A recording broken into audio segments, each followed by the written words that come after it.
Le deuxième point est la bonne hygiène des matériaux qui rentrent en contact avec les aliments et les actions prises dans le plan de nettoyage.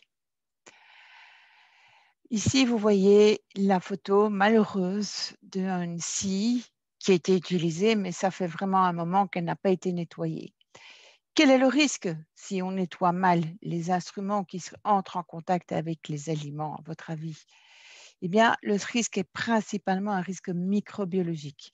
Donc, ce sont des bactéries qui se multiplient à température ambiante. Elles se multiplient par 2 toutes les 20 minutes. Elles ne se sentent pas, elles ne se voient pas, elles ne se goûtent pas, mais elles peuvent rendre votre produit alimentaire impropre à la consommation et surtout intoxiquer le consommateur qui risque d'être malade. Comment lutter efficacement contre ce type de bactéries? Eh bien, c'est le nettoyage. Le nettoyage doit être efficace, effectué avec de l'eau potable, du savon, des matériaux comme des lavettes, des brosses, des éponges qui sont propres et qui sont entretenues. Et il faut rincer et sécher régulièrement. Vous devez mettre en place un plan de nettoyage.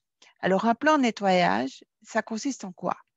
C'est un document écrit que vous réalisez vous-même et qui indique qui effectue le nettoyage. Ça peut être vous, ça peut être un de vos employés, ça peut être l'employé qui arrive à 10 heures ou ça peut être Pierre, Paul ou Jacques.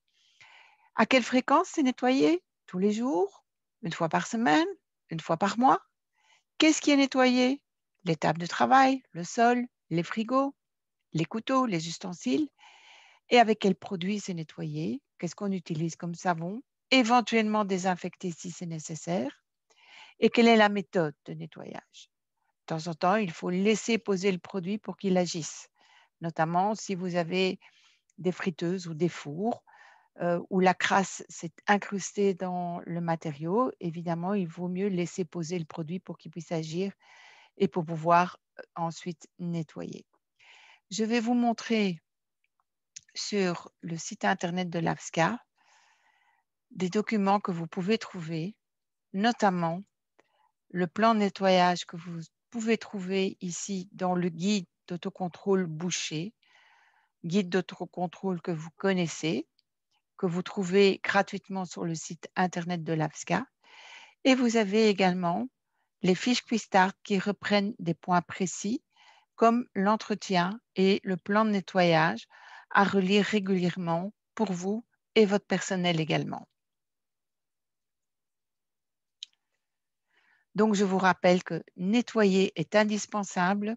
Vous devez le faire régulièrement avec de l'eau potable, du savon, brosser, nettoyer, frotter avec des éponges, des serpillières, des torchons qui sont propres, rincer et sécher.